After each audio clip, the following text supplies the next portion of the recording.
की, देवाधिदेव एक हजार श्री महावीर भगवान की, परम पूज्य सूर्य गच्छाचार्य गणाचार्य गुरुवर श्री विराग सागर जी गुरुदेव की, परम पूज्य उच्चारणाचार्य भगवान 108 श्री विनम्र सागर जी गुरुदेव की।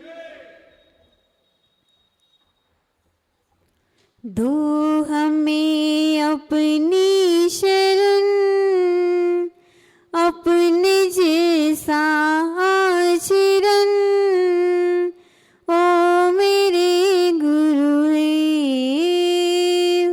ओ मेरे गुरुदेव। अस्क से बोझिले नयन आप में ही है मगन, ओ मेरे गुरुदेव, ओ मेरे गुरुदेव।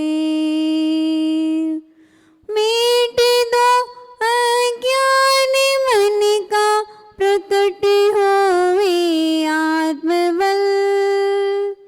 मिट दो अज्ञान मन का, प्रकट होवे आत्मबल।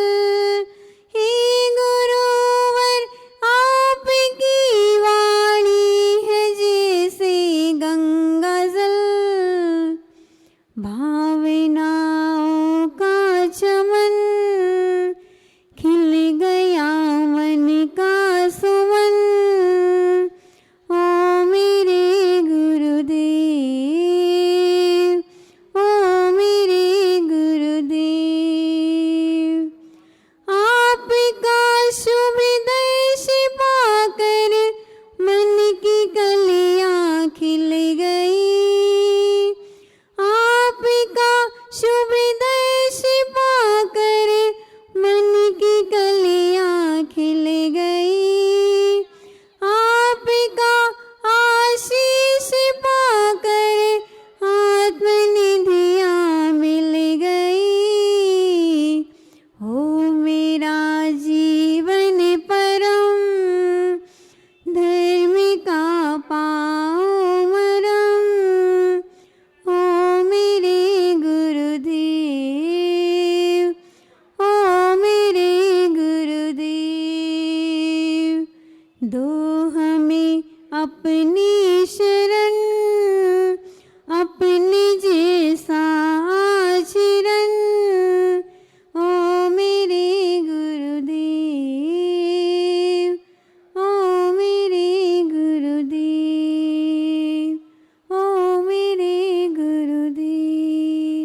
जी बोलो परम पूज्य उच्चारणाचार्य भगवान 108 श्री विनम्र सागर जी महामुनि राज की। ओम नमो अरिहंताणं, ओम नमो सिद्धाणं, ओम नमो सिद्धाणं, ओम नमो आयर्याणं, ओम नमो आयर्याणं, ओम नमो वच्छायाणं, ओम नमो वच्छायाणं, ओम नमो लोय सव्वसाहुणं, ओम नमो लोय सव्वसाहुणं, ओम नमो लोय सव्वसाहुणं, ओम नमो लोय सव्वसाहुणं। एक गजारा श्री आदिनाथ भगवान की जय, एक गजारा श्री पार्श्वनाथ भगवान की जय, एक गजारा श्री महावीर भगवान की जय, परम पूज्याचार्य श्री कुमुदचंद्र स्वामी की जय, गुरुवर श्री देव की जय, अहिंसामयी जैन धर्म की जय। भले परम पूज्य उच्चारणाचार्य भगवान गुरुवर श्री विनम्र सागर जी गुरुदेव की।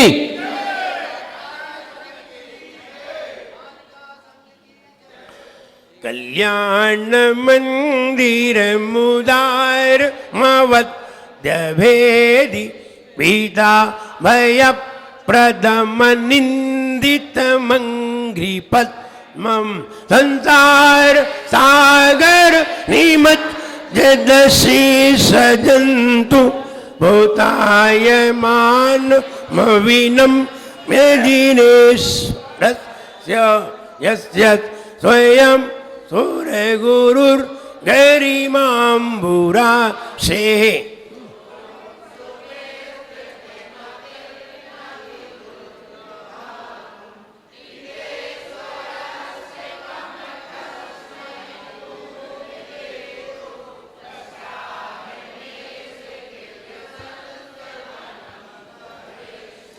मुच्यन्त एव मनुजा सहसा जिनेन्द्र रौद्रै रूपद्रवशतैस्त्वैवीक्षिते अपि।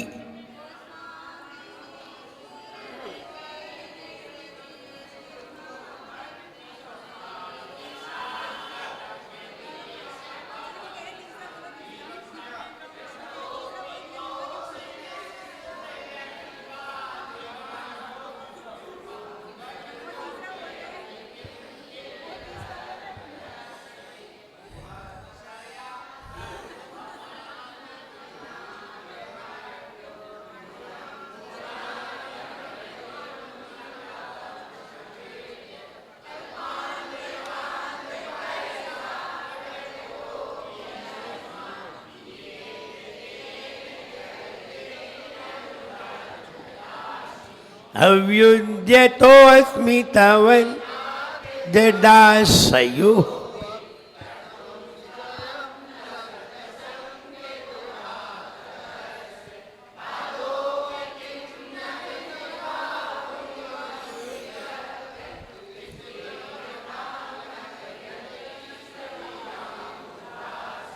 ये योगिनामपि न यान्ति गुणास्तवीश वक्तुं कथं भवति तेषु मवावकाशः।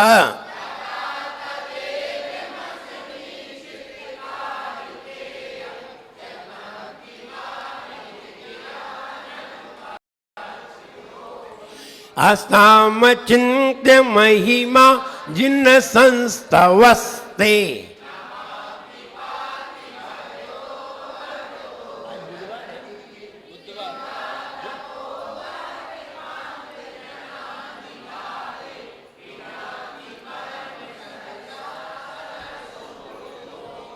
हृद्वर्तनि त्वयि विभो शिथिलीभवन्ति जन्तोः क्षणेन निबिडा अपि कर्मबन्धाः।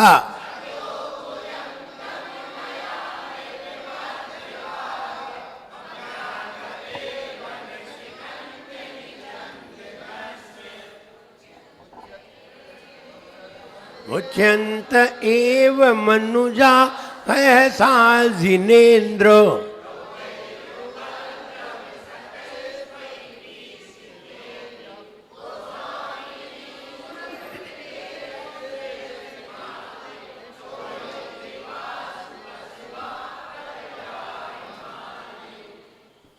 नौवा छंद कौन सुना रहे? कोई ने याद किया? ये छंद सबको याद नहीं है, क्योंकि हम कल्याण मंदिर का पाठ रोज नहीं करते। भक्तामृत तो सबको याद है, वे उसका पाठ करते रहते हैं, सुनते रहते हैं, सुबह होता रहता है, शाम होता रहता है, लेकिन कल्याण मंदिर का पाठ नहीं करते। सुनाइए नौवा छंद, इसलिए याद करते जाइए।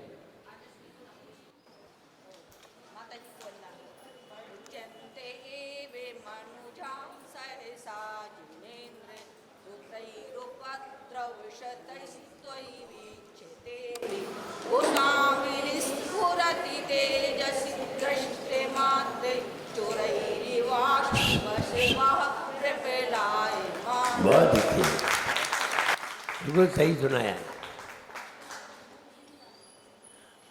और किसी ने किया याद? हाँ सुनाइए।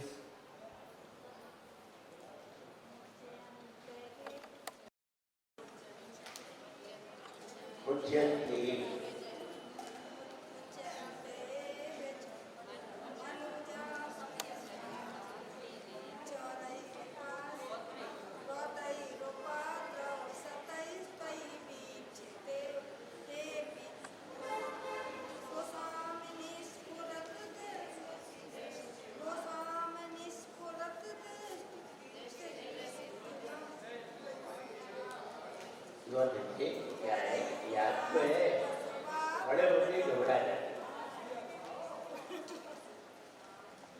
खड़े होते ही घबरा जाए। इसलिए होता है जब अकेले में तो सब सुना लेते हैं, घर पे सबको सुना लेते हैं, लेकिन जब सबके सामने सुनाते हैं तो घबरा जाते हैं। आइए 10वां नंबर छंद देखते हैं। तुम तार को जिन कथम भविनाम तएव,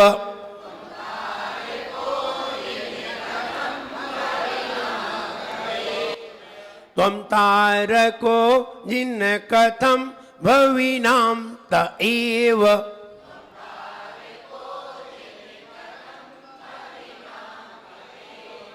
त्वमुद्वहन्ति हृदयेन यदुत्तरन्तः,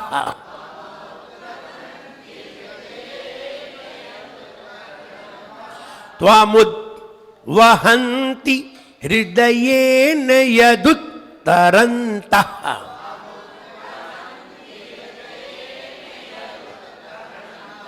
त्वमुद्वहन्ति हृदयेन यदुत्तरन्तः,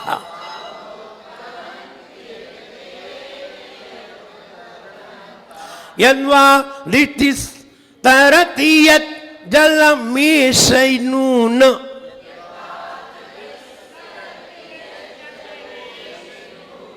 यद्वा ऋतिस्तरति यत् जलमेशैनून,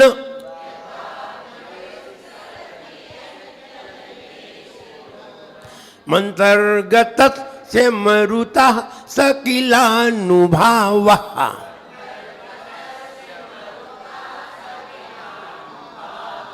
मन्तर्गतस्य मरुतः सकिलानुभावः,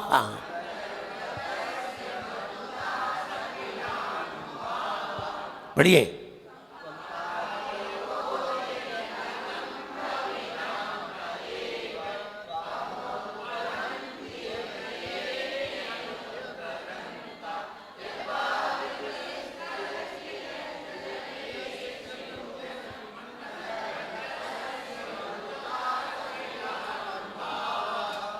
एनी प्रॉब्लम?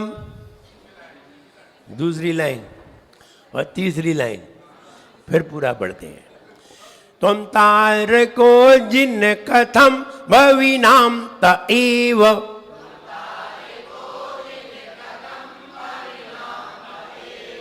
त्वमुद्वहन्ति हृदयेन यदुत्तरन्तः,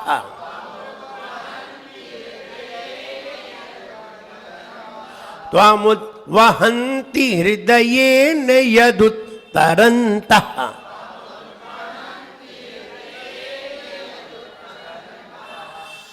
यद्वा धृतिस्तरति यत् जलमेशनून,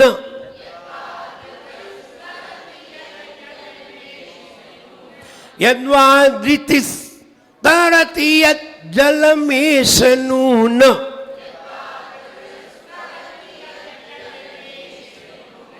मन्तर्गतस्य मरुतः सकिलानुभावः,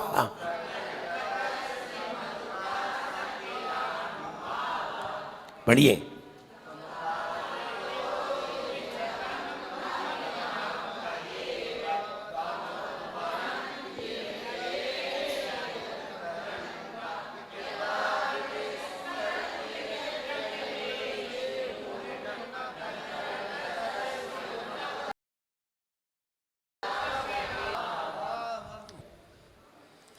तस्कर भय विनाशक। अब तस्कर तो सब लोग समझते हैं। तस्कर का भय जो होता है उस भय को नाश करने वाला। इसकी जाप देखें। ओम ह्रीम अर्हम नमो तक्कर भय प्रणाशयानम उजुमदीनम। ओम ह्रीम अर्हम नमो तक्कर भय प्रणाशयानम उजुमदीनम। ऐसे मुनि महाराज जो उजुमदीनम, जैसे अपन कहते हैं मना पर्यय ज्ञान। मना पर्यय ज्ञान दो प्रकार का होता है। मना पर्याय ज्ञान किसे कहते हैं? दूसरे के मन की बात को जानना मना पर्याय ज्ञान है। अब दो प्रकार की बातें होती हैं। एक तो वो होती है कि सरल सरल बातों को जानना, वर्तमान की बातों को जानना, और एक होता है भूत की, पहले की बातों को भी जानना, और आगे तुम क्या सोचोगे ये भी जानना, और वर्तमान में क्या सोच रहे हो ये भी जानना। भूत, भविष्य, वर्तमान तीनों काल के मन के विचार को जानना, और एक होता है वर्तमान के विचार जानना। एक होता है सरल सरल विचार को जानना, एक होता है कुटिल विचार को भी जान लेना। दूसरे के मन की बात को जान।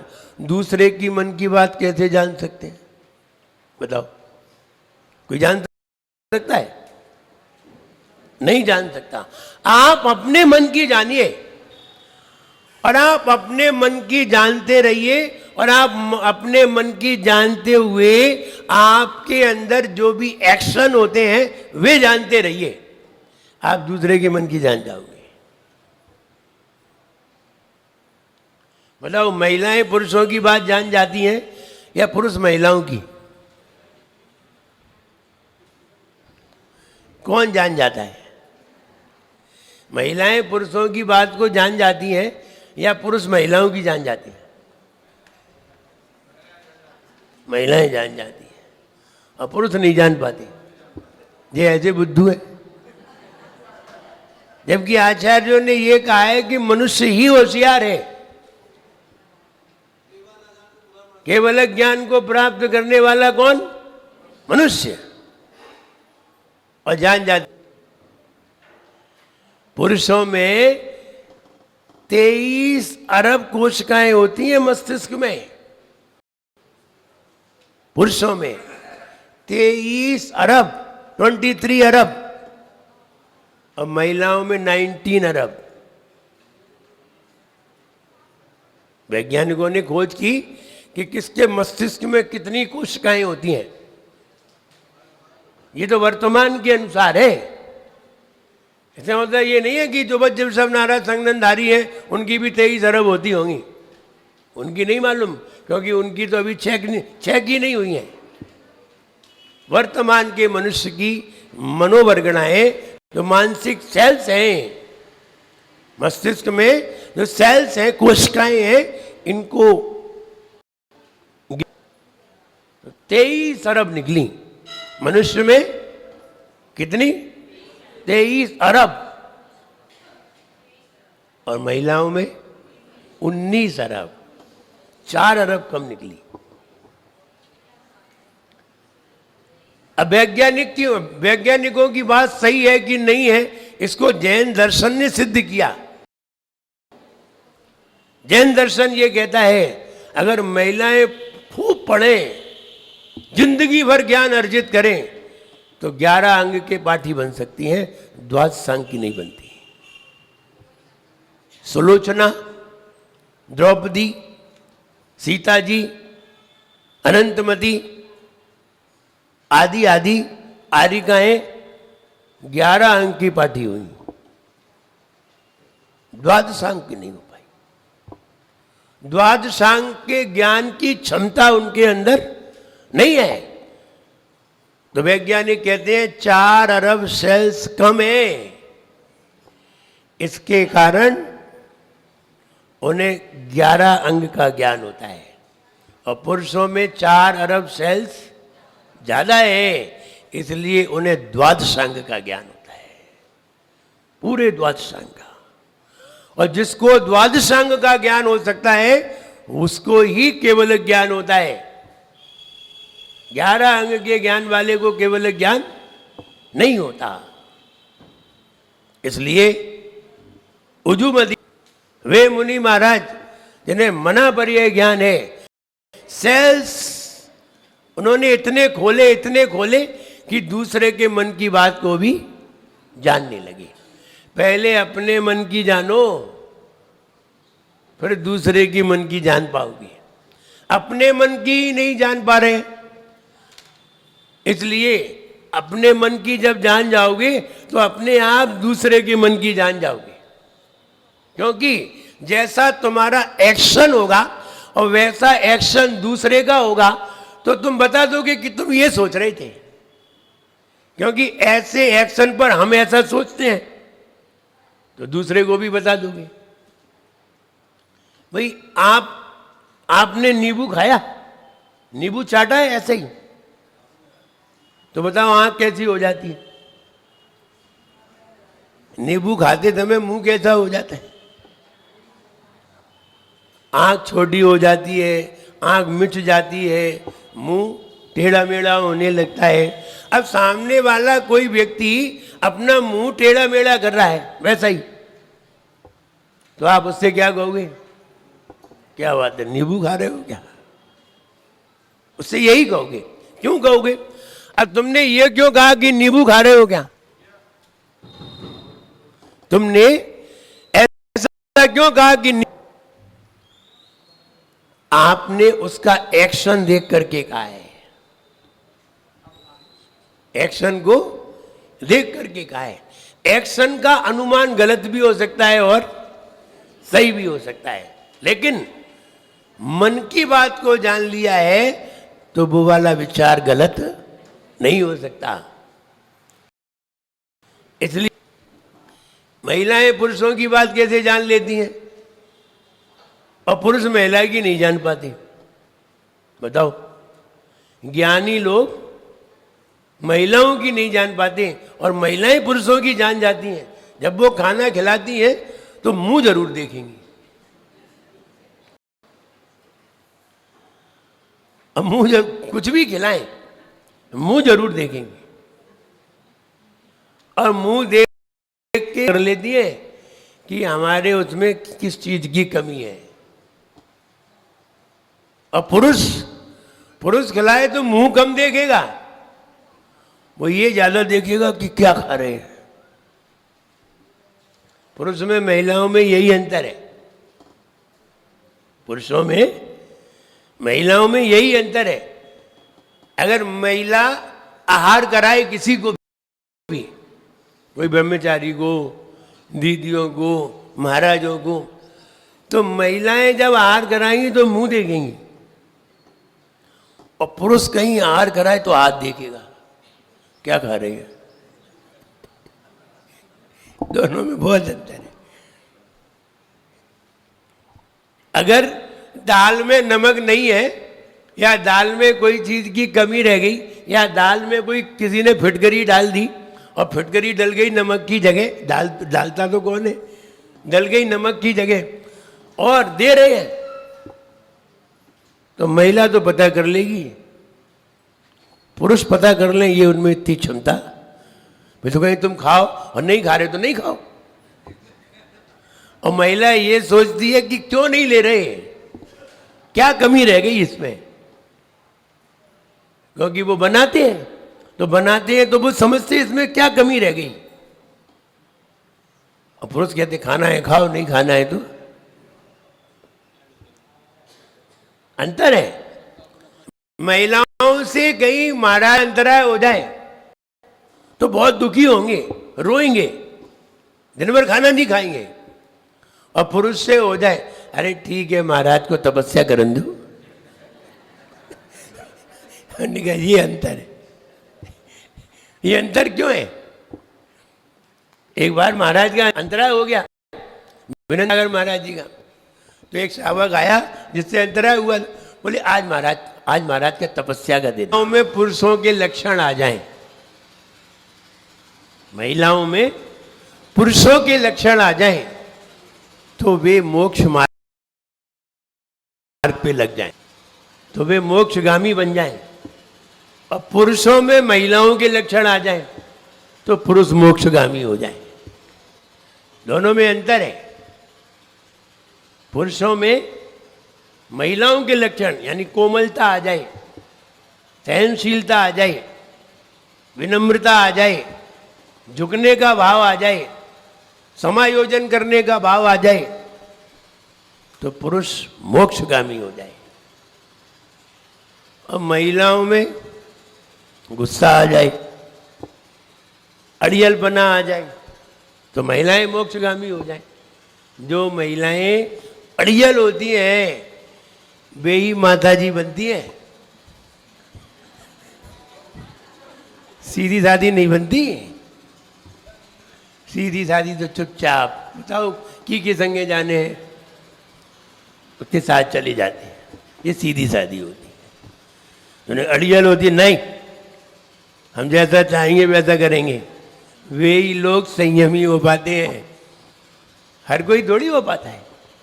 और पुरुषों में ज़्यादा अड़ियल हुए तो टूट जाओगे, इसलिए थोड़ी विनम्रता भी होनी चाहिए, नहीं तो संयम तुम्हारे अंदर आएगा ही नहीं। अंतर है। विचार करिए, पुरुषों को जब भी कुछ होता है तो हार्ट अटैक होता है, महिलाओं को हार्ट अटैक नहीं होता। होता है कि हमने सुना नहीं है, बहुत कम 5% महिलाओं में हार्ट अटैक होता है, पुरुषों में 99% वे हार्ट अटैक में जाते हैं। क्यों होता है पुरुषों में हार्ट अटैक, महिलाओं में हार्ट अटैक क्यों नहीं होता? नहीं होता। पुरुषों में कोई टेंशन हो जाए तो वो किसी को बताते नहीं है, महिलाओं तो एक दूसरे को बता के बीपी हाई कर लेती हैं बस, महिलाओं को अटैक नहीं होता। महिलाओं ज्यादा होगा बीपी हाई हो जाएगा बस, और पुरुष किसी को बताते नहीं है तो एकदम सीधा विस्फोट होता है। तो इसलिए पुरुष अटैक में चले जाते हैं, महिलाएं बीपी हाई करके फिर लो कर लेती हैं, बच जाते हैं। नमक खाना बंद कर देती है रविवार को तो बीपी डाउन हो जाए। तो ये अनुभव की बात है कि पुरुष लोगों के लिए हार्ट अटैक क्यों होता है, क्योंकि पुरुष लोगों में क्रोध ज्यादा होता है। कसाई कितनी है? 4, 2 पुरुषों की है, 2 महिलाओं की है, तो चारों मिलकर के घर में होती हैं। 2 पुरुषों पे कौन सी है? क्रोध और मान। महिलाओं में मान नहीं होता है, पुरुषों में मान होता है। महिलाओं के पास 2 हैं, माया और लोभ। पुरुष लोग कमा के लाएं, सोना लाएं, उन्हें ये ख्याल नहीं रहता कि कहाँ रखा है। महिलाएं देखो छुपा छुपा के कहाँ रखती हैं। लोभ, महिलाओं में लोभ है और पुरुषों में मान है। सोनू, अगर तुम्हें 1 किलो सोना मिल जाए तो बताओ तुम लोगों को कैसे बताओगे कि हमारे पास 1 किलो सोना है? कैसे बताओगे? बताएंगे नहीं। हम पूछ रहे कैसे बताओगे, तुम कह रहे बताएंगे ही नहीं। हमसे थोड़ी पूछ रहे तुम बताओगे कि नहीं बताओगे, हमसे पूछ रहे बताओगे तो कैसे बताओगे? हैं? कैसे बताओगे? इन्हें वे बताना ही नहीं आया, इनमें है ही नहीं है इसलिए नहीं बता पा रहे। किसी पर 1 किलो सोना हो तो कैसे बताओगे? बताओ, सबको बताना है। बोले अपनी मैडम को पहनाएंगे, ओके जा मंदिर। और जब मंदिर जाएगी ना महिला सारे पहन के, तब सब लोग समझ जाएंगे ये सोना किसका है। वो अलग बात है, लेकिन तरीका यही है बताने का, तरीका बताने का यही है। पुरुष पहनता थोड़ी है। एक बार हम अजमेर में थे, तो अजमेर में एक व्यक्ति ने, अनंत चौदस का दिन था, और अनंत चौदस को कलश होते हैं मंदिरों में, तो केसरगंज का मंदिर था, वहाँ कलश हुए। कलश हुए तो एक व्यक्ति ने मंदिर में 100 ग्राम के सोने के 4 कलश मंदिर में भेंट किए। हम 4 कलश मंदिर में भेंट करेंगे अभिषेक के लिए सोने के। तो उसने 100 ग्राम के 4 कलश इसने बड़े बड़े बनाए, और बना करके उसने कहा शर्त ये है कि पहला अभिषेक हम करेंगे। ठीक है कर लो। समाज के लोग तो फौरन तैयार हो गए, कोई बात नहीं। 400 ग्राम सोना मिल रहा है, 2006 की बात है। 400 ग्राम सोना दे रहा है और 4 कलश दे रहा है मंदिर के लिए, तुम पहले अभिषेक कर लेना, नहीं लगेगी बोली किसी की। और अनंत चतुर्दशी के दिन आपका ही अभिषेक होगा। बोले ठीक है। जब वो बाजार में गली में चारों तरफ पांडा लगाया गया और अभिषेक कराया गया तो वो व्यक्ति अभिषेक करने के लिए आया। हम तो ये बता रहे हैं उस व्यक्ति ने क्या किया।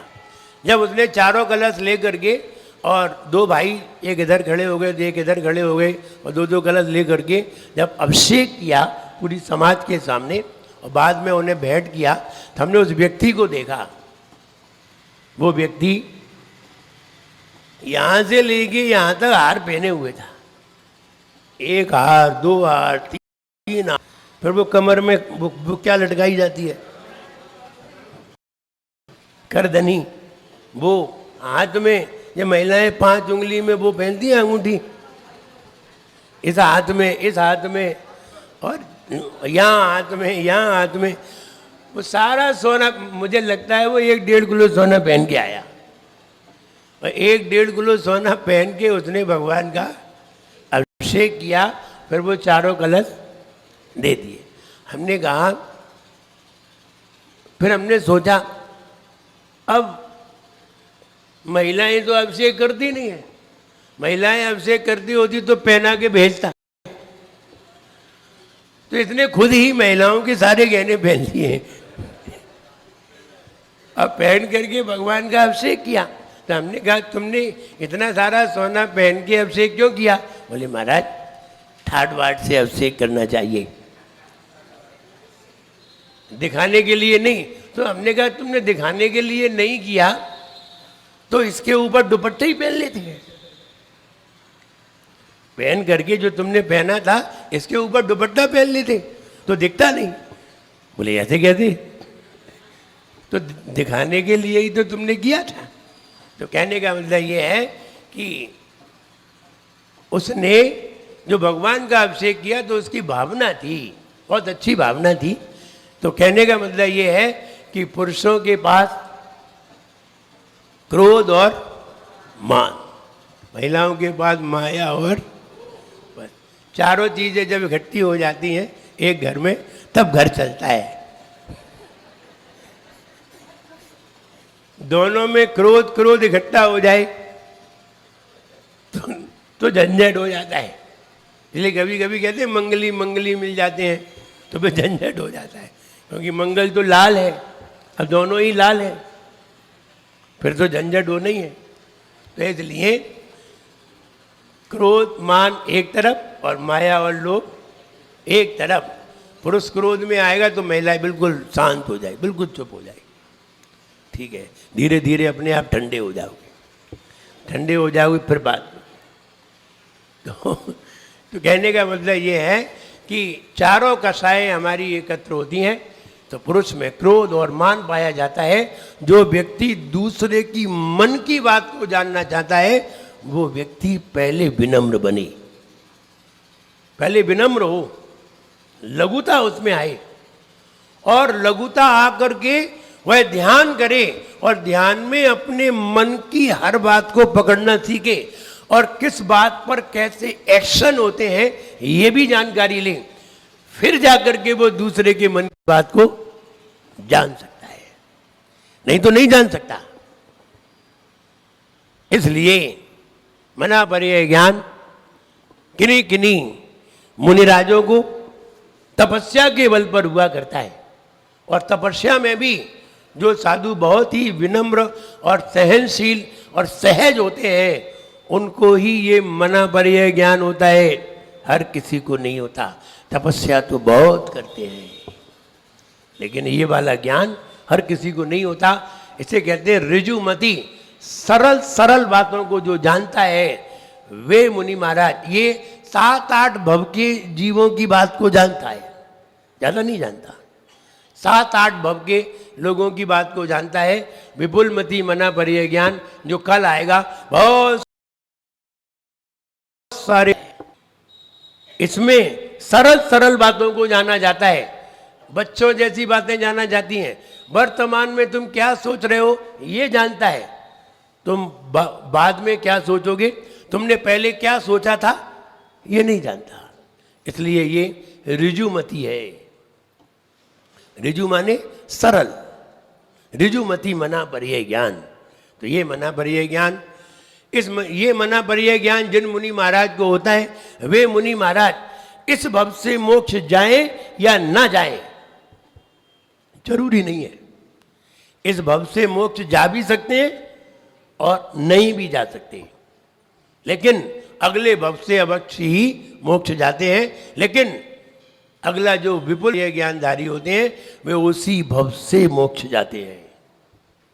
इसलिए ये मुनिराज विदेह क्षेत्र में विराजमान, वर्तमान में यहाँ है नहीं। और ये बात बिल्कुल सही है, जैसे मुनिराज को हम नमस्कार करते हैं, उनके पास जैसा ज्ञान होता है वैसा ही ज्ञान हमें उनसे मिलता है।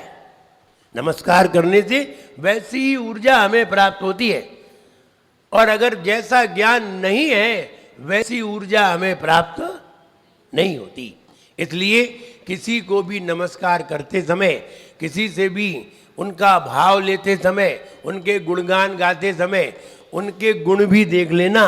गुण नहीं है तो नमस्कार करने की जरूरत नहीं है, गुण है तो नमस्कार करिए, गुण नहीं है तो नमस्कार करने की जरूरत नहीं है। इसलिए वे मुनि महाराज विदेह क्षेत्र में हैं जो ऋजुमति मना परिय ज्ञान के धारी हैं। उन मुनिराज को मेरा मन से, वचन से, काय से बारंबार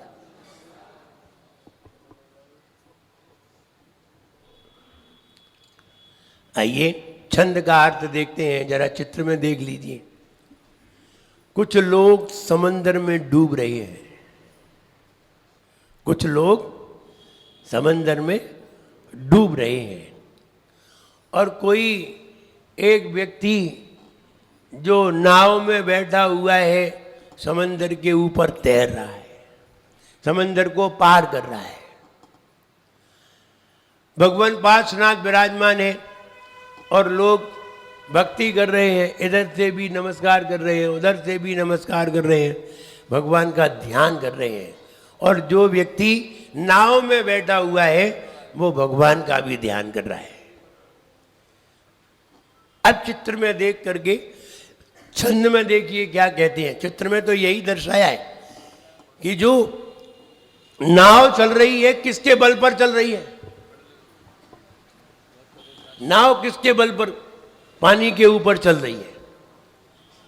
देखिए 3 मटके लगे हुए हैं, या मशक बोलते हैं उन्हें, मशक या मटके।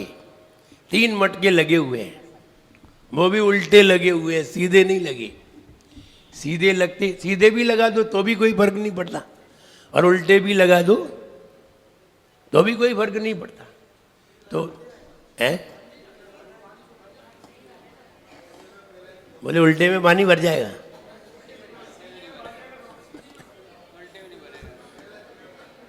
सीधे में पानी भर जाएगा।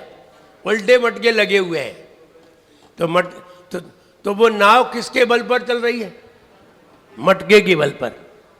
और मटके भी किसके बल पर नहीं डूब रहे, हवा के बल पर। तो हवा के बल पर मटके नहीं डूबते और नाव पार हो जाती है। वैसे ही भगवान को बताते हैं, हे भगवान तुम तार को आप तिराते हो, आप प्राणियों को तारने वाले हो। जिन हे जिनेन्द्र भगवान, हे पार्श्वनाथ भगवान, आप संसारी प्राणियों को तारने वाले। कथम, कैसे, अभिनाम तैव, आप संसारी प्राणी को तारने वाले भविनाम कैसे हो सकते हो, आप तारते हो, ये तो बात नहीं जमती। और लोग कहते हैं भगवान सबको तारते हैं, तिरते हैं और तिराते हैं। तो कहते हैं, एक प्रश्नवाचक चिन्ह लगा दिया कि तुम तारको जिन, हे जिनेन्द्र भगवान आप तारते हो। कथम, कैसे, भविनाम भव्यों को, दैव त्वामुद वहंति हृदयेन यदुत्तरंता, आप तारते हो या लोग तुम्हें तिराते हैं? बताइए, आप हमें तार रहे हो या हम आपको तिराते हैं? आपको हम हृदय में धारण कर गए, हमने आपको हृदय में धारण किया और संसार को पार किया, तो हमने आपको पार कराया या आपने हमें कराया? किसने किसे कराया?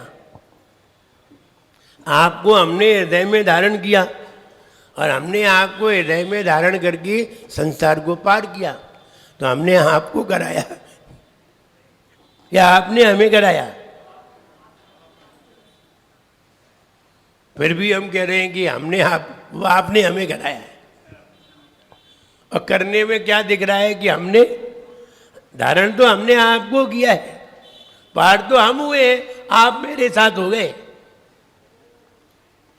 तो आचार्य महाराज त्वामुद्वहन्ति, आपको त्वाम उद्वहन्ति, आपको धारण करते हुए संसारी प्राणी आपको हृदय में धारण करके, हृदय में धारण करके यत उत्तरंत, संसार समुद्र से पार हो जाते हैं।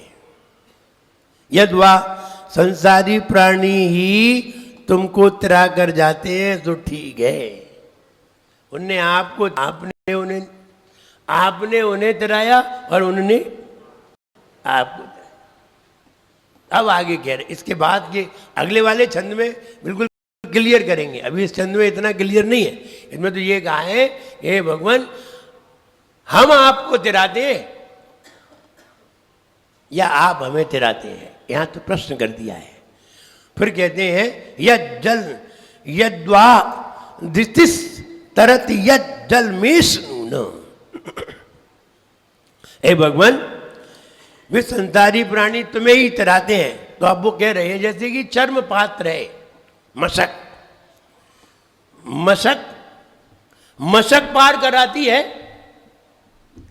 नाव को मशक पार कराती है, या मशक में भरी हुई हवा नाव को पार कराती है?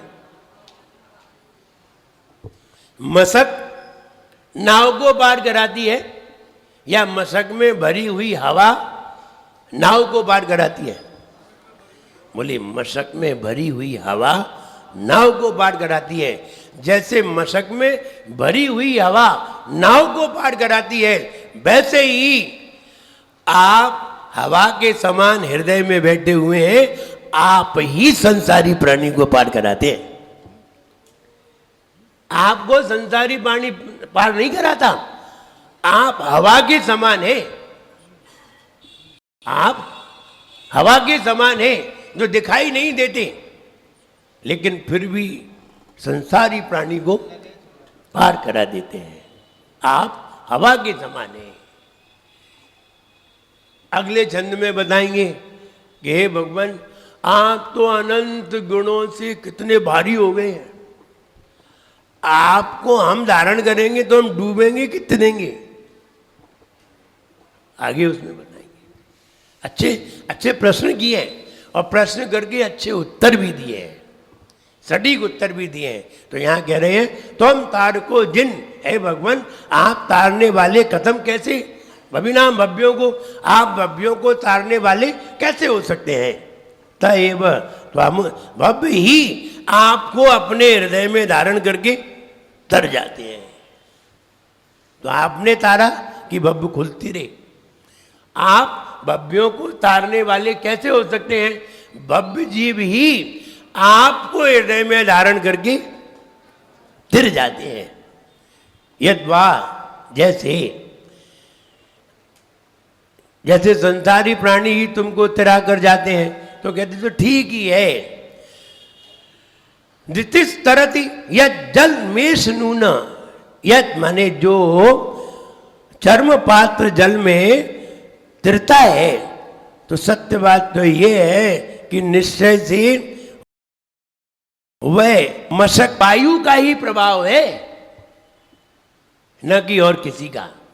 तो हे भगवान जैसे वायु का प्रभाव है, वायु के प्रभाव से मशक भी और नाव भी तिर जाती है, ऐसे ही आपके प्रभाव से वो संसारी प्राणी भी तिर जाता है। आप इतने हल्के हैं कि आपके प्रभाव से संसारी प्राणी भी, जैसे हवा के प्रभाव से नाव डूब नहीं पाती, वैसे ही आपके प्रभाव से संसारी प्राणी डूब नहीं पाता। ये बात आचार्य महाराज सिद्ध कर रहे हैं। और ध्यान रहे, किसी की प्रशंसा में, किसी की प्रशंसा करते हुए अगर हम गुणगान करते हैं तो हमें सम्यक दर्शन की प्राप्ति होती है। ध्यान रहे, सम्यक दर्शन की प्राप्ति हमेशा प्रशंसा करने से ही होगी, हमेशा प्रशंसा करने से ही होगी। किसी भी वस्तु की प्राप्ति आपको प्रशंसा करने से ही होगी। आलोचना करने से किसी भी वस्तु की प्राप्ति नहीं हो सकती। मेरे पास ये पेन है और आपको लेना है, आप बताओ कैसे ले सकते हो? कैसे ले सकते हो? कैसे प्रशंसा करोगे भाई? कोई तरीका तो निकालो। आपको हमसे चीज लेना है तो कैसे लोगे? बता, पेन ही लेके बता दो, और दूसरी चीज तो बाद में लेना। कैसे लोगे? अब सोचना, दिमाग लगाना। और दिमाग है तो ठीक, और नहीं है तो आप क्या कर सकते हैं? इसलिए हर चीज को पाने की पहले कोई युक्ति निकालिए। पेन है, मान लीजिए पेन रखा हुआ है, अब तुम ये तो नहीं कह सकते हमें पेन दो, किसी की हिम्मत नहीं है, और मांगोगे तो मिलेगा भी नहीं, फिर क्यों दे? और ज्यादा मांगा तो डांट लग जाएगी। तो कैसे मांगा जाए, कैसे लिया जाए? गुरुदेव के चरणों में प्रणाम। धन्य है गुरुदेव, आपने न जाने कैसा पुण्य किया था, कितना पुण्य किया होगा, जिससे आपने ये रत्नत्रय धारण करके पूज्य बना पा लिया। धन्य है प्रभु। आप प्रशंसा कर रहे हैं, अब करते करते धीरे धीरे पेन पे आएंगे। सीधा नहीं मांगना, सीधा मांगोगे तो नहीं मिलेगा। तो गुरुदेव, मेरा एग्जाम है और हमें एग्जाम देना है, और अगर हमने ऐसा सुना है कि महापुरुषों को कोई भी चीज अदेय नहीं होती, यानी कोई भी चीज ऐसी नहीं है जो वो नहीं दे सकते। महापुरुषों को कोई भी चीज अदेय नहीं है, हर चीज दे सकते हैं, यहां तक कि वो अपनी संपदा भी दे देते हैं। पर वस्तु की तो बात ही क्या है। तो गुरुदेव, मैं एग्जाम देने जा रहा हूं, कोई ऐसा आशीर्वाद दीजिए जिससे हमारा एग्जाम बहुत बढ़िया जाए। तो गुरुदेव सोचे क्या दें इसे? ठीक है, आशीर्वाद है। नहीं गुरुदेव, हम चाहते हैं कोई ऐसा आशीर्वाद दीजिए जिससे एग्जाम बहुत बढ़िया जाए। अब पेन नहीं कह रहा है वो,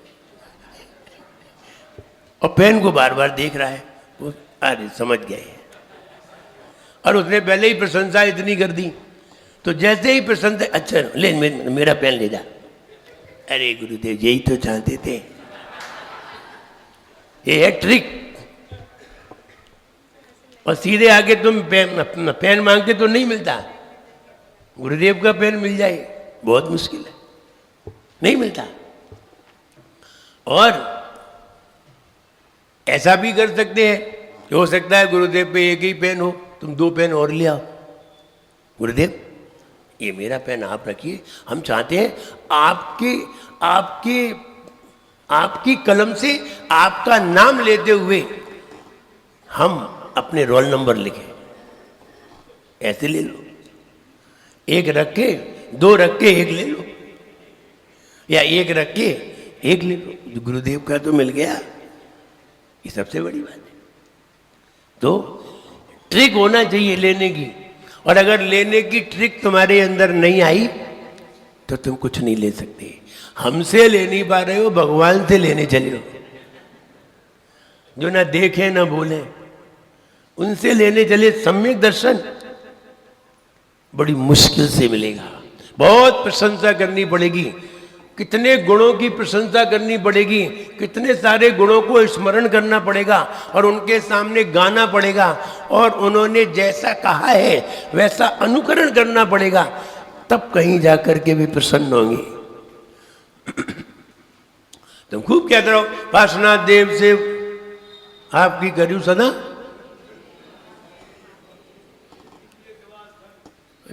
दीजिए निवास मोक्ष, भूलिए नहीं कदा। तो भगवान कहेंगे कि तुम भले ही हमें भूल जाओ, हम तुम्हें नहीं भूले। तुम बड़े भारी देवता हो ना, जो हम तुम्हें नहीं भूले, तुम हमें भूल जाते हो दिन दिन भर, कई दिन तक याद नहीं करते, और हम तुम्हें याद करें, हम याद करें कि तुम याद करो। इसलिए यहाँ कहते हैं हे भगवान, कोई भी चीज अगर भगवान से लेना है तो कैसे मिलेगी? प्रशंसा से, कि प्रशंसा करिए। अब कैसे प्रशंसा करें? तो यही है, पूजन करो, गुणगान गाओ, स्तुति गाओ, हरिंदम फणिंदम सुरेंदम अधीशम, उनकी स्तुति गाओ, उनकी पूजन गाओ, तो पूजन में उनका नाम आएगा, स्तुति में उनका नाम आएगा, उनके गुणों का स्मरण आएगा, और गुणों का स्मरण करके तुम्हारे अंदर नमस्कार करने का और जो आदर सम्मान करने का भाव आएगा, उससे तुम्हें सारी चीजें प्राप्त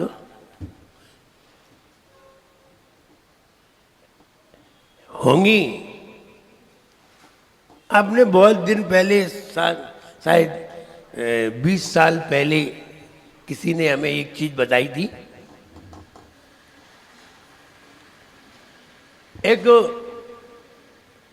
लगभग सबने उसे देखा होगा, एक मूवी आई थी बागवान, उसमें उसके 4 बच्चे थे, 4 बच्चे थे, और चारों बच्चों को पढ़ाया लिखाया, योग्य बनाया, और जब उसने अपनी संपदा का मालिक बनाया तो किसी दूसरे को बनाया। क्यों बनाया? क्योंकि उन चारों बच्चों ने अपने माता पिता का आदर सम्मान और प्रशंसा नहीं की, और एक जो बच्चा उनका नहीं था उसने उन्हें भगवान माना, उसने उन्हें भगवान का दर्जा दिया और कितना सम्मान किया। उसको तो उन्होंने वारिस बना दिया, और जो 4 अपने थे उनमें से कोई को वारिस, उसे पराये व्यक्ति को, पराये व्यक्ति की संपदा कैसे मिली? सम्मान से, सम्मान से, प्रशंसा से। पराये व्यक्ति को पराये व्यक्ति की संपदा, सम्मान, आदर और प्रशंसा से मिली। आप मेरे लिए भगवान। तो दूसरे से यदि तुम्हें कोई चीज चाहिए तो क्या करना चाहिए? आदर, सम्मान और प्रशंसा। जितनी प्रशंसा करोगे उतनी ही चीज पाओगे। एक व्यक्ति जब पहुंचा राजा के पास, राजन मैं 3 दिन का भूखा हूं, मेरा परिवार भूख से तड़प रहा है, मेरे परिवार के पास कपड़े भी नहीं है पहनने के लिए, मेरे परिवार के पास छत भी नहीं है रहने के लिए, और हम लोग बहुत दुखी हैं। राजा क्या करेगा? क्या करेगा राजा उसके लिए? नहीं, उसके राज्य में है, उसके राज्य में है तो क्या करेगा? भाई तुम भूखे हो, चलो तुम्हें भोजन देते हैं, तुम्हारे पास कपड़े नहीं है, कपड़े ले जा, तो कपड़े ले गया, कपड़े मिल गए, भोजन मिल गया, छत नहीं है रहने के लिए, एक कमरा मिल गया। आपने क्या मांगा था? भोजन। आपने क्या मांगा था? कपड़े। आपने क्या मांगा था? छत। तीनों चीजें मिल गई। राजा है, राजा तो सबको देगा, और राजा के राज्य में कोई दुखी हो तो राजा का कर्तव्य, तो राजा ने तत्काल दिया, भोजन ले जाओ, पहनने को ले जाओ, रहने के लिए ले जाओ। और आदेश दे दिया इसको सब। दूसरा व्यक्ति आया, धन्य हो प्रभु, आपने कितना कितना पुण्य किया होगा, कितनी संतों की सेवा की होगी, कितनी भगवान की आराधना की होगी, आप धन्य हैं, हमारे राज्य में आप जैसे राजा प्राप्त हुए, मैं बहुत भाग्यवान हूं, मैं बहुत पुण्यवान हूं, आप जैसे राजा मुझे मिले। राजा खुश। उसने कुछ मांगा तो नहीं, कुछ नहीं मांगा, और चरणों में उसने फूल चढ़ाए, चरणों में फल चढ़ाए और चरणों में सिर झुका दिया। भगवान आप जैसा राजा मुझे मिला है, मुझे जीवन में भव भव में ऐसा ही राजा मिलता रहे। राजा खुश। अब था तो वो अजनबी, कोई जान पहचान का तो था नहीं, तो राजा ने फौरन अपना एक हार उतारा और उसे कहाँ रत्नों का हार मिला, कहाँ 4 रोटी मिलके निपट गए। बताओ, कहाँ तो रोटी और कपड़े में निपट गए, कहाँ क्या मिला, हार मिला। प्रशंसा की। मैं यही कहना चाहता हूँ, जब भगवान की पूजन करें, भगवान की स्तुति करें, प्रशंसा करो। हो सकता है वे अपना हार उतार के तुम्हें पहना दे, नहीं तो रोटी कपड़ा में निपट जाओ। वही में निपट रहे, काय में निपट रहे, जही में निपट रहे, और जही गाते फिरते हो, मैं काम बेता से घायल हूं, चारों गति में भरमाया हूं, रो रो। प्रशंसा तो हो नहीं रही भगवान की, इसलिए प्रशंसा करिए। जितनी प्रशंसा करोगे, जितना गुणगान गाओगे, सम्यक तो तुम्हारे नजदीक आएगा, और सम्यक दर्शन का रत्न मिल गया, सारी दुनिया का वैभव मिल जाएगा। इसलिए पाने का तरीका निकालो। बिना प्रशंसा के तुम किसी से कुछ ले नहीं सकते, किसी से भी नहीं ले सकते। इसलिए प्रशंसा करिए, चाहे झूठी ही सही है, और झूठी उससे करिए जो सच जानता ना हो। जो तुम्हारे भीतर की जानता हो तो भगवान की झूठी मत कर लेना, तो भगवान तुम्हें समझा देंगे। हाँ, अपने घर में, अपने परिवार में अपनी पत्नी की या पत्नी पति की झूठी प्रशंसा कर दे तो कोई बात नहीं है, क्योंकि ना वे जान पा रहे ना वे जान पा रहे, वैसे सही ही जान लेंगे, लेकिन भगवान की नहीं कर लेंगे, वहां तो वे तो सही जानते हैं। इसलिए तुम तारको हे भगवान, आप तारते हो भव्य जनों को, ये कैसे हो सकता है? आपको ही भव्य जन तार देते हैं, आपको हृदय में धारण करके। जैसे हवा के प्रभाव से नाव तिर जाती है, ऐसे ही भव्य प्राणी आपके प्रभाव से संसार सागर से पार हो जाते हैं। प्रशंसा की जा रही है भगवान, आपके प्रभाव से, आपके प्रभाव से संसारी प्राणी भव से पार हो जाते हैं, तो उनकी प्रशंसा की जा रही है। जितनी प्रशंसा करोगे, और झूठी प्रशंसा करना नहीं तो तुमने वो पराठे की प्रशंसा कर दी तो वो झंझट खड़ा हो गया। तो ऐसी भी प्रशंसा नहीं करनी है, प्रशंसा करनी है तो ओरिजिनल ही करनी है, फॉर्मल नहीं करनी है। फॉर्मल करोगे तो पकड़े जाओगे, और सही भी समझना है, गलत भी नहीं समझना है। भाई पेट में दर्द हुआ, अब पेट में तो दर्द हुआ, वो डॉक्टर के पास गए, डॉक्टर से पूछा भाई पेट में दर्द हो रहा है, कब से हो रहा है? बोले कल से हो रहा है। तो डॉक्टर बताओ क्या कहता है? तुमने क्या खाया था? वो तो कुछ बता ही नहीं पाता डॉक्टर, आज के डॉक्टर तो कुछ बता ही नहीं पाते। डॉक्टर तो आपसे ही सब पूछ लेते, सब पूछ लेते कहाँ दर्द हो रहा है, अरे तुम बताओ कहाँ दर्द हो रहा है, नाड़ी तुम पकड़े हो, पूछ हमसे रहे हो, तो तुम कैसे डॉक्टर हो? तो उसने पूछा क्या बात है? बोले बहुत परेशानी हो रही है, और गैस बन रही है, और नींद नहीं आ रही है, बेचैनी हो रही है। बोले कब से? बोले कल से। क्या खाया था? बोले खाना खाया था, रोज खाते हैं वही खाया था। तो डॉक्टर ने कहा, दवाई दी, और दवाई देने के बाद ये कहा भाई हल्की चीजें खाना। क्या कहा? हल्की चीज। और डॉक्टर क्या कहे? भाई हल्की चीज खाना और ये दवाई खाना, 2 दिन में ठीक हो जाओगे। वो 2 दिन बाद फिर गए, बोले क्या हुआ? बोले अब उससे ज्यादा दर्द होने लगा। बोले दवाई खाई थी कि नहीं? बोले खाई थी, पूरी खा ली, दोनों टाइम पूरी खा ली दवाई। बोले हल्की चीज? बोले सब हल्की हल्की चीजें खाई थी, कोई भारी चीज नहीं खाई। बोले क्या खाया ये बताओ? बोले कुछ नहीं, कचौड़ी खाई थी। बोले और? बोले मगोड़ी खाई थी। बोले और? पूड़ी खाई थी। तो बोले हल्की चीज है। बोले सब हल्की हल्की, आपने कहा था कि नहीं हल्की हल्की खाना है, सब हल्की हल्की खाई थी। बोले हल्की नहीं है भारी। बोले कैसे भारी है? सब ऊपर ऊपर तैर रही थी, हमने वही चीजें खाई हैं जो ऊपर ऊपर, सब हल्की हल्की खाई। आपने कहा था वैसे ही किया है। अब डॉक्टर ने माथा फोड़ा। बोले अब कौन नहीं समझाए? तो कहने का मतलब ये सही बात को समझना, और सही बात को समझ करके सही प्रशंसा करोगे तो निश्चित आप सम्यक दर्शन ज्ञान चारित्र को प्राप्त कर लोगे। और अगर सही तरीके से प्रशंसा नहीं की तो आपको सम्यक दर्शन ज्ञान चारित्र प्राप्त होने वाला नहीं है। बूढ़े माँ बाप हैं, बूढ़े दादा दादी हैं, उनके पास कोई चीज़ दबी है, सोना हो पैसा हो, और उनसे तुम्हें लेना हो, कुछ मत करो, रोज पांव दबाओ उनके जाके। ये युक्ति है, रोज पांव दबाओ, और रोज पांव दबाओ, उनके मन की कर दो, वो जैसा चाहे वैसा कर दो। पर देखो तुम, उनकी दबी चीज निकल आएगी, जो अंदर दबी थी बाहर निकल आएगी, और तुम जरा सा कुछ कहोगे तत्काल तुम्हें प्राप्त हो जाएगा। इसलिए ये तरीका बता रहा हूं।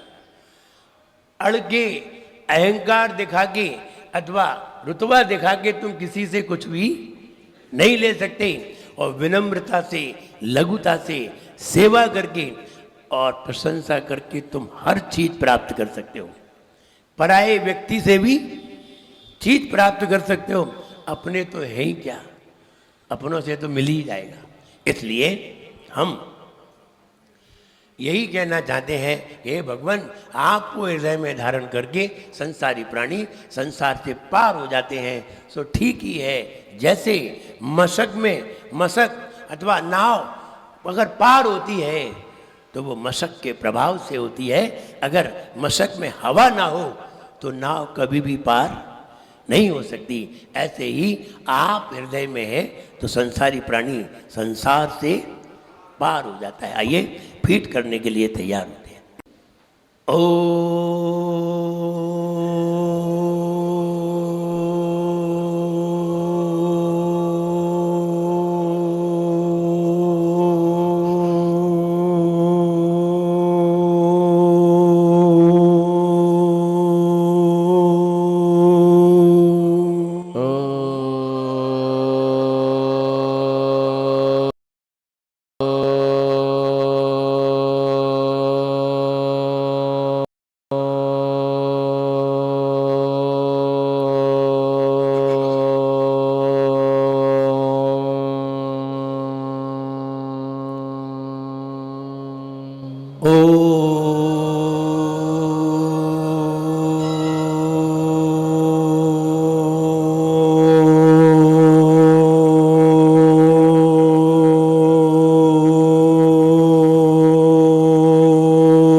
आंखें बंद, दोनों आंखें आज्ञा चक्र पर, दोनों हाथ खुले हों।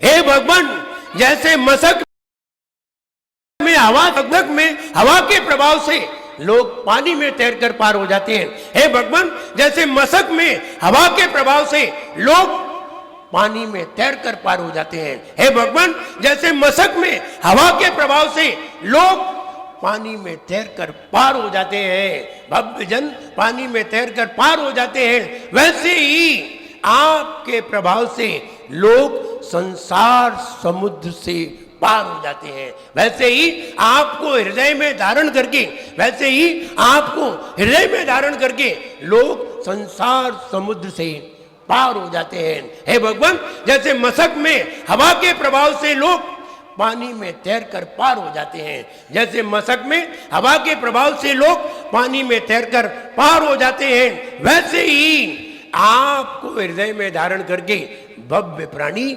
संसार समुद्र से पार हो जाते हैं। वैसे ही आपको हृदय में धारण करके संसारी प्राणी, वैसे ही आपको हृदय में धारण करके भव्य प्राणी संसार समुद्र से पार हो जाते हैं। हे भगवान, जैसे मशक में हवा के प्रभाव से लोग पानी में तैरकर पार हो जाते हैं, मशक में हवा के प्रभाव से लोग पानी में तैरकर पार हो जाते हैं, वैसे ही आपको हृदय में धारण करके भव्य प्राणी संसार समुद्र से पार हो जाते हैं। हे भगवान, जैसे मशक में हवा के प्रभाव से लोग पानी में तैरकर पार हो जाते हैं, मशक में हवा के प्रभाव से पानी में लोग तैरकर पार हो जाते हैं, वैसे ही आपको हृदय में धारण करके भव्य प्राणी संसार समुद्र से पार हो जाते हैं। वैसे ही आपको हृदय में धारण करके भव्य प्राणी संसार समुद्र से, रिपीट, हे भगवान, हे भगवान, मशक में हवा के प्रभाव से लोग पानी में तैरकर पार हो जाते हैं, मशक में हवा के प्रभाव से लोग पानी में तैरकर पार हो जाते हैं, वैसे ही आपको हृदय में धारण करके भव्य प्राणी संसार समुद्र से पार हो जाते हैं।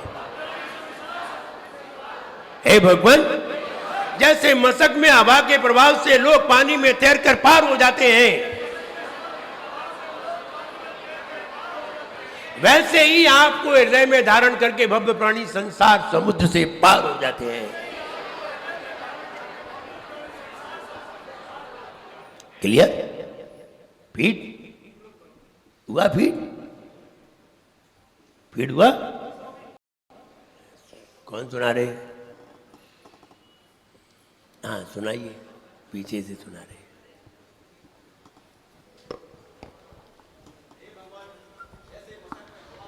माइक सब लोग सुनेंगे। हे भगवान, जैसे मशक में हवा भरी हुई है, उसके सहारे लोग व्यक्ति तैर कर पार कर जाते हैं, वैसे ही हे प्रभु, आपको हृदय में धारण करके भव्य जीव संसार से पार हो जाते हैं। संसार समुद्र से पार कर लेते हैं, बिल्कुल सही। महिलाओं में सुनाइए। हाँ। माइक में, माइक। नमोस्तु आचार्य जी, नमोस्तु वंदनामि माता जी। जैसे ही मशक हे में भगवान, हे भगवान, जैसे ही मशक में हवा के प्रभाव से लोग पानी में तैरकर पार हो जाते हैं, वैसे ही हवा, वैसे ही आपको हृदय में धारण करके भव्य प्राणी संसार समुद्र से पार हो जाते। बहुत अच्छे।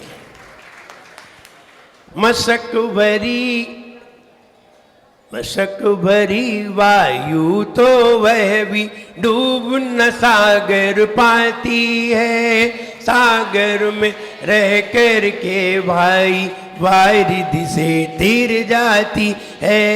हे प्रभु आप भरे जिस युर में वह भव डूब न पाता है, तारण हारे तुम हो लेकिन मन भव में तिर जाता है। मन भव में तिर जाता है।